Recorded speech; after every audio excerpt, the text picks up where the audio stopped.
Lucas always dreamed of being a police officer. Ever since he was a child, he watched security agents with admiration, imagining what it would be like to put on the uniform and protect the community he grew up in. Born and raised in a neighborhood marked by poverty and violence, Lucas knew that the road to achieving his goal would be difficult, but he never let that discourage him. With effort and determination, he managed to get into the police academy, where he stood out not only for his physical performance, but also for his empathy and communication skills. He knew that as a black police officer, he would face additional challenges, but he was determined to be a force for good. Over the years, Lucas became a pillar of the community, participating in local events and engaging with vulnerable youth. He saw himself not only as a law enforcement officer, but as a mentor and role model.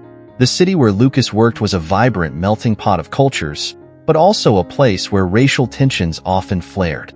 Distrust between the community and the police was palpable, and many saw the uniforms as symbols of oppression. Lucas, however, believed that change was possible and that his role could help build a bridge between the two sides. Every day, he remembered his roots and what motivated him to become a police officer. And it was this determination that would lead him to a moment that would change his life and the life of a child forever. It was a sunny afternoon when Lucas started his shift. The light weather brought a sense of hope to the city, and he felt inspired to make a difference. During his patrols, he always looked for opportunities to interact with the community, whether it was chatting with local businesses or stopping to play ball with the kids. This day, however, was about to become memorable in ways he never could have imagined. While patrolling near the park, Lucas heard desperate screams.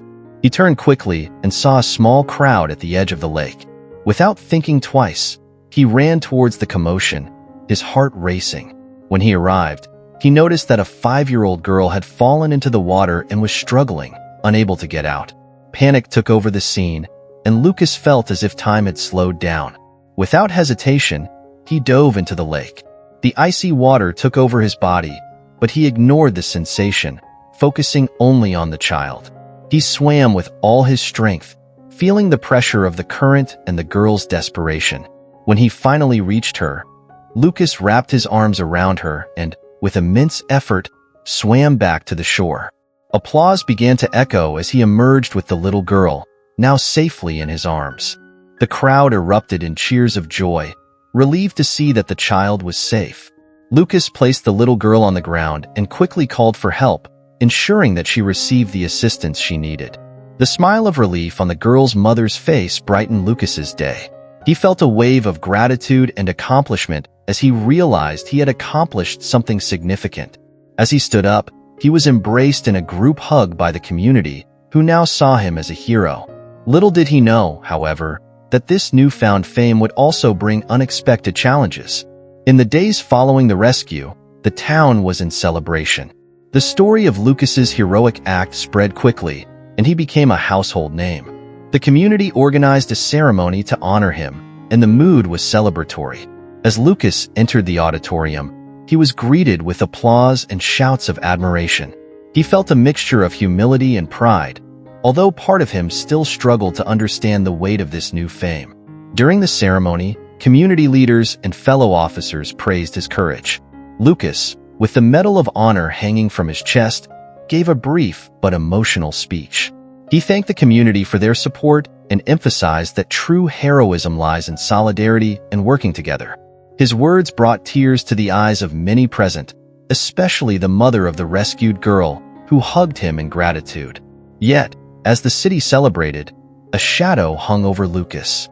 Behind the scenes, some of his fellow officers murmured disparagingly. Subtle but cutting comments began to emerge among the men and women he considered friends. He heard laughter and jokes questioning his abilities, insinuating that he had simply been lucky to rescue the child. Lucas tried hard to ignore the voices, but the pain of distrust and discrimination began to seep into his mind. As the community celebrated his achievement, he realized that the acceptance he so desperately desired within his own team was far from guaranteed. The joy of the ceremony could not drown out the uneasiness growing inside him, a feeling that would soon become an even greater challenge.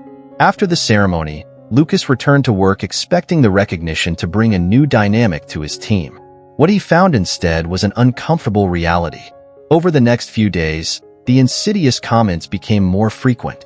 He tried to ignore them, focusing on his work and interactions with the community, but the toxic atmosphere began to take its toll on him. At a staff meeting, the tension was palpable. As his colleagues discussed a new patrol action plan, one of the officers, Mark, began bragging about his own rescue record, insinuating that Lucas was nothing more than a lucky cop. The group laughed, but Lucas felt his face burn. The joke wasn't funny. It was a blow to his dignity. Things came to a head at a community event where Lucas was invited to speak again about his rescue. When he arrived, he noticed that some of his classmates were there, whispering and laughing among themselves. Halfway through his speech, one of them shouted, "You're only a hero when you're unlucky, Lucas." Laughter echoed through the room, and Lucas froze for a moment. The humiliation was like a physical blow, and he felt his blood pressure rise. From that day on, the distrust and contempt were not just subtle. They were overt. In the corridors of the police station, Lucas felt increasingly isolated, as if there were an invisible barrier between him and his colleagues. He questioned his own strength, his ability to stand firm in the face of so much hostility. The voices that had once been mere murmurs now screamed in his mind, provoking doubts about his career choice.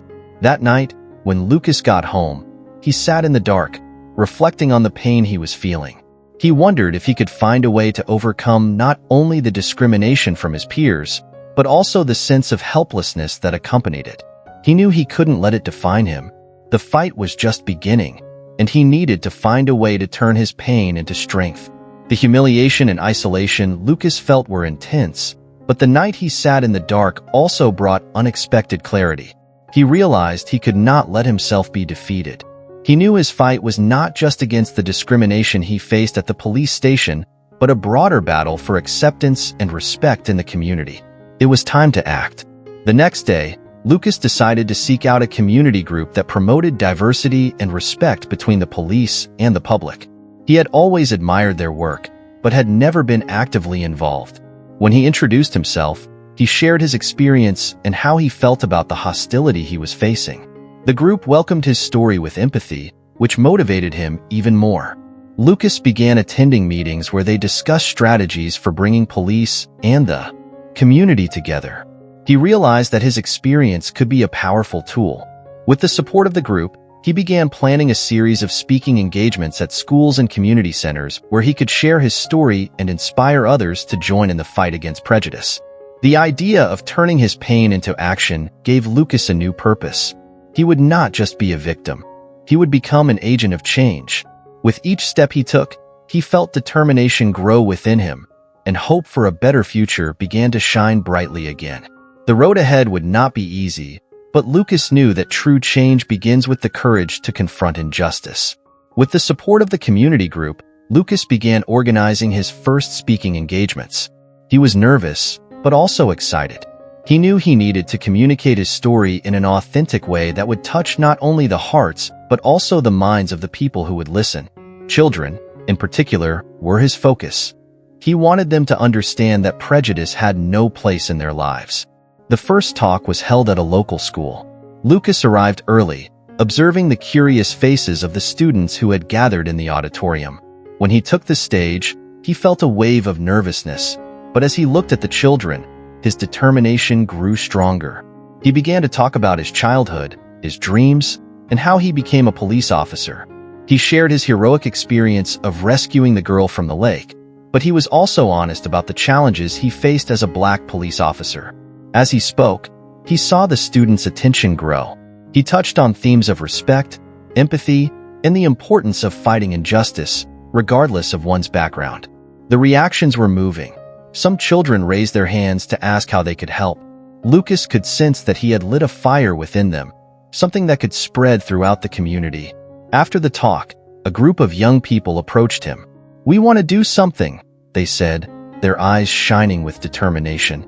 Lucas smiled, feeling that the change he so desired could be taking shape before his eyes. With this new connection, he realized that he was not alone in this struggle and that together they could face the challenges that lay ahead. The excitement generated by Lucas's talks quickly spread throughout the community. He began receiving invitations to speak at different schools and community centers, and the response was always warm. However, the atmosphere at the police station remained tense. Lucas knew that the resistance he faced in his work could not be ignored forever. At a community event aimed at bringing police and citizens together, Lucas decided it was time to confront the situation head-on. He learned that Mark, the officer who had mocked him, would be in attendance. With his heart racing, Lucas prepared himself mentally. The event began with introductions, but soon the tension began to rise. When it was time for Lucas to speak, he stepped onto the stage and took a deep breath. He shared his recent experiences, including the support he had received from the community and the challenges he had faced at the police station. His eyes met Mark's, who was standing in the audience with a cynical smile on his face. Being a police officer is not just about what we wear, but about who we are, Lucas said, his voice firm. I am a police officer who cares about the community and my fellow officers, and I am here to fight against any kind of prejudice, whether it is inside or outside this room. Mark couldn't help but make a sarcastic comment, but the audience began to murmur and the tension grew. With a surge of courage, Lucas turned to Mark. If you have something to say, come over here and face it. Silence fell over the room, and all eyes turned to Mark, who hesitated. Lucas's courage had issued a challenge, not just to Mark, but to everyone present. He knew that this confrontation was an essential step in his journey to break down barriers and promote change. After the event, the atmosphere at the police station began to change, albeit slowly. The confrontation had exposed the hypocrisy of some of his colleagues, and Lucas began receiving messages of support from other officers who were also tired of the culture of silence and discrimination. He realized that he was not alone in his fight. There were others willing to join him. Lucas began to reflect on his journey. From the day he decided to become a police officer, he had faced challenges that shaped him, not only as a law enforcement officer, but as a human being. Rescuing the girl had been a turning point, but the humiliations that followed had forced him to reevaluate his purpose and connect more deeply with his community. He became an advocate for diversity within the police force, and his work in schools was making a difference. Children were becoming more aware, and conversations about bias and respect were beginning to flow among the younger generation. Lucas felt his words were planting seeds that could grow into something meaningful in the future. However, he also knew that the fight was not over. Prejudice still existed, and it was vital that he continue to be a voice for change. With the support of the community and colleagues willing to fight alongside him, Lucas began making plans to expand his speaking engagements and create a mentoring program where he could train other young officers to become advocates for respect and inclusion. As Lucas looked to the horizon, he felt like the journey was just beginning. He was prepared to face the challenges ahead, determined to build a more united and just community where heroism was not just a matter of luck, but of courage and compassion.